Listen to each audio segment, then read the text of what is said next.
warahmatullahi wabarakatuh. Ya, kembali lagi bersama saya Ibu Siti Ramsyah Aini Ritonga, Guru Bidang Studi Ekonomi SMA Islam An-Nizam Medan. Hari ini kembali lagi di video pembelajaran Ekonomi Gampang.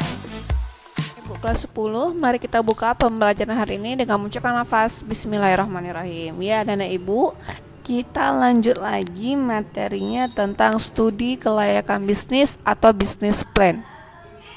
Ya, kemarin kan terakhir kita ngebahas tentang badan-badan usaha. Ada badan usaha milik negara, badan usaha milik swasta. Dan badan-badan usaha itu atau perusahaan-perusahaan tersebut, sebelum dia mendirikan perusahaan, sebelum dia mendirikan sebuah badan usaha, mereka melakukan sebuah tahap, namanya tahap studi kelayakan bisnis. Layak nggak itu bisnisnya dibuat? Cocok nggak? Prospeknya bagus nggak? Nah, itu dia ya. Baik, pengertian studi kelayakan bisnis, yaitu sebuah studi kelayakan bisnis merupakan penelitian yang bertujuan untuk memutuskan apakah sebuah ide bisnis itu layak untuk dilaksanakan atau tidak. Maka kegiatan studi kelayakan bisnis meliputi yang pertama identifikasi masalah. Nah, masalah ini kalau di ekonomi masih ingat ada 3 masalah ekonomi. What, how, whom. Barang apa yang mau diproduksi, untuk siapa diproduksi, dan bagaimana cara memproduksinya. Ingat ya, identifikasi masalah ekonomi ada 3. Ada what, how, whom. What, barang apa yang akan diproduksi, bagaimana, dan untuk siapa. Jadi sebelum mendirikan usaha harus sudah terjawab 3 masalah ini. Yang kedua, peluang bisnisnya, peluang pasarnya ke depan bagaimana. Kira-kira barang tersebut berpeluang nggak, bakal berlangsung lama nggak gitu, atau hanya sementara saja, kayak es nggak beres gitu ya. Dulu kan viral-viralnya, atau es Milo, es kepak Milo, apa sih namanya itu, es Milo ya kan, viral. Ternyata hanya nggak sampai 1,5 tahun gitu ya, 2 bulan, 3 bulan paling lama. Jadi dianalisislah peluangnya agar, artinya apa? Agar ketika nanti bisnisnya sudah berjalan, tidak ada kerugian, memperkecil resiko kerugian. Yang ketiga, tentukan tujuannya. Kamu buat usaha ini tujuannya untuk apa? Siapa yang mau memakainya? Orang seperti apa yang akan menggunakan barang atau jasa yang akan kamu produksi nantinya? Itu tujuannya. Apakah tujuannya hanya sekedar untuk mengambil keuntungan, atau nanti ada tujuan sosial misalnya, ya.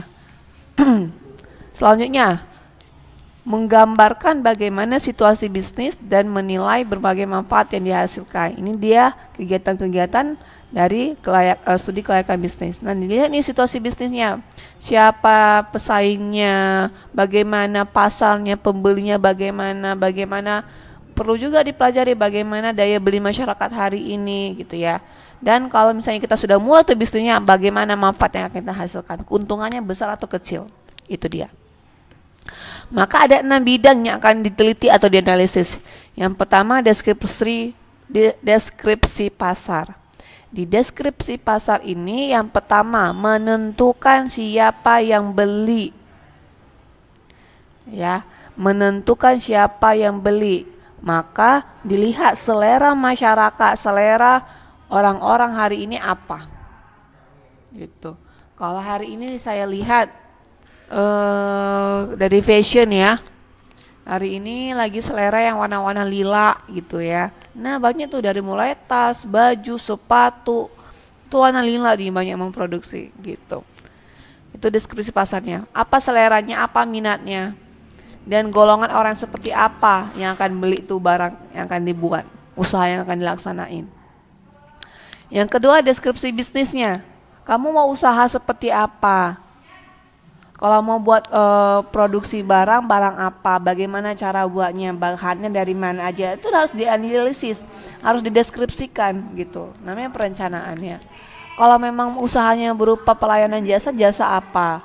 Siapa yang menggunakan jasa kamu? Kalau memang jasa angkutan misalnya kan, pengiriman barang, bagaimana sistem pengiriman barangnya, Apakah melalui darat, udara, atau laut?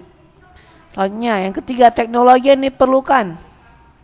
Ini juga alat apa yang akan diperlukan nantinya? Ya, yang akan diperlukan nantinya. Ini perlu dianalisis. Keempat adalah detail finansial. Setelah tahu ya siapa pasarnya, bagaimana bisnisnya, teknologi yang diperlukan, detail finansial, keuangan. Jelas, jangan ada sumber modalnya dari mana. Kalau memang mau pinjaman harus jelas dulu. Jangan sampai nanti kita pinjam besar, pinjam modalnya ke bank, ternyata bisnisnya nggak bisa menutupi, paling tidak membayarkan utang itu.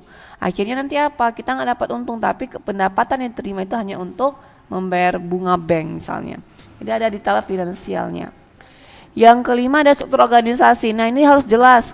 Ya, dari ini meliputi siapa direkturnya, paling nggak ketuanya, bagian administrasinya, bagian analisis keuangannya, bagian pemasarannya, bagian produksinya. Jadi dianalisis juga struktur organisasi. Nah, setelah dideskripsikan kelima hal ini, maka ada kesimpulan bisnis. Kesimpulannya adalah layak atau tidak layak bisnis ini dijalankan. Itu dia. Maka tujuan studi kelayakan bisnis adalah untuk mengukur apakah sebuah bisnis berpeluang, memiliki kelanjutan, atau akan berhenti pada titik waktu tertentu. Karena tujuannya ini, maka manfaatnya yang pertama pastinya memperkecil resiko kerugian, karena sebelumnya sudah kita analisis, sudah kita rencanakan dengan baik dan matang. Yang kedua, mempermudah perencanaan bisnis. Udah di studi, udah ditengok-tengok kan, namanya studi itu kan pembelajaran, di research, diteliti. Nah, muncullah sebuah perencanaan bisnis. Yang ketiga, memperlancar pelaksanaan bisnis. Jadi kalau sudah direncanakan, sudah diteliti, ini layak, maka enak nanti ketika menjalankan bisnisnya, sudah sesuai dengan perencanaan, tinggal melihat yang direncanakan saja. Yang keempat, mempermudah melakukan pengawasan. Nah, pengawasan ini apakah ya meliputi yang dilakukan sudah sesuai nggak yang direncanakan? Itu dia. Dan yang kelima, mempermudah pengendalian resiko, pengendalian kegiatan bisnisnya, pengendalian kegiatan-kegiatan produksi barang dan jasanya. Ini manfaatnya dan tujuan. Maka aspek-aspek studi kelayakan bisnis yang pertama ada aspek hukum. Karena tadi yang kita bahas kemarin adalah badan usaha. Badan usaha itu adalah pastinya sudah berbadan hukum atau kesatuan yuridis ya. Maka dalam aspek hukum, poin-poin yang dianalisis yakni izin lokasinya, surat tanda perusahaan, MPWP, akta pendirian perusahaan dan notaris, dan surat izin usaha perdagangan dan lain. Ini harus dilengkapi. Yang kedua, dari aspek lingkungan, menganalisis dampak limbah atau dampak dari kotoran lah ya. Limbah itu kan kotoran produksi terhadap lingkungan di sekitar perusahaan.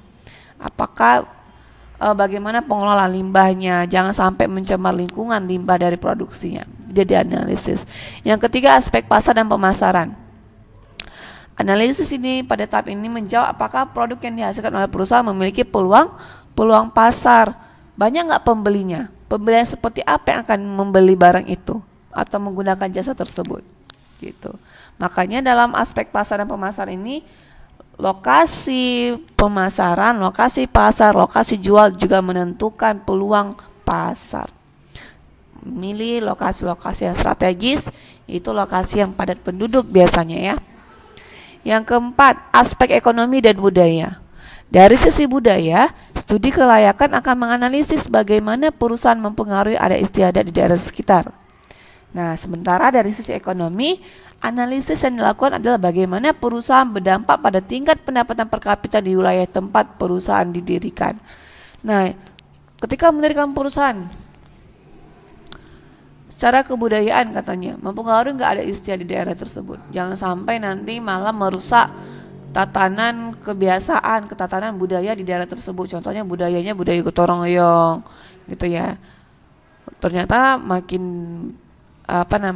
adanya perusahaan tersebut malah orang semakin hedon, semakin individualisme gitu ya. Nah, itu juga dianalisis dari sisi ekonomi. Apakah nanti perusahaan tersebut merekrut pegawai dari orang-orang di sekitar perusahaan didirikan. Nah, itu juga menentukan pendapatan per kapita di wilayah tersebut di mana perusahaan mendirikannya. Yang kelima, aspek manajemen dan sumber daya manusia. Aspek ini berkaitan erat dengan operasional perusahaan, baik itu pembangunan maupun pengembangan.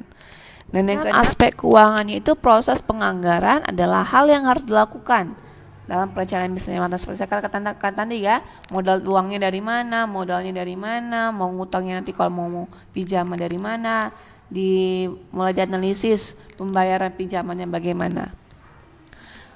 Terakhir, langkah-langkah studi kelayakan bisnis. Yang pertama, penemuan ide bisnisnya buat apa. Selanjutnya ada tahu nih idenya, melakukan studi pendahuluan, membuat desain studi kelayakan bisnisnya, pengumpulan data, namanya research ya, penelitian ya. Pengumpulan datanya, ingat datanya apa aja yang diperlukan, data siapa pembelinya, teknologinya, keuangannya seperti yang saya bahas tadi. Yang kedua, dapat datanya dianalisis dan diinterpretasi data, maksudnya dianalisis dan diterjemahkan tuh datanya.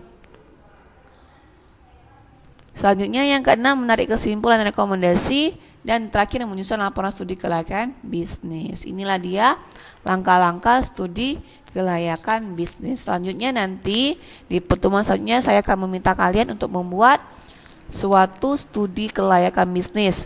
Jadi nanti kalian buat penemuan ide bisnisnya apa dan melakukan studi pendahuluan. Pendahuluan ini latar belakang kalian membuatnya, tujuannya, manfaatnya apa. Yang kedua, membuat desainnya. Ya. Desain studi kelayakan bisnisnya, misalnya nanti kalian mulai dari apa nih? Pasarnya kira-kira apa? Ya, pasarnya, finansialnya, teknologinya. Apalagi tadi yang saya sampaikan tadi ya, ini kamu analisis, kamu tarik kesimpulan, nanti akhirnya terbuatlah sebuah laporan studi kelayakan bisnis. Itu materi kita untuk hari ini, semoga bisa dipahami ya, nggak terlalu susah. Jangan lupa nanti dikerjakan post-testnya. Terima kasih. Demikian pembelajaran hari ini, sampai ketemu di video pembelajaran ekonomi gampang selanjutnya. Jangan lupa like, comment, and share. Terima kasih. SMA Islam An-Nizam, unggul, cerdas, Islami. Assalamualaikum warahmatullahi wabarakatuh.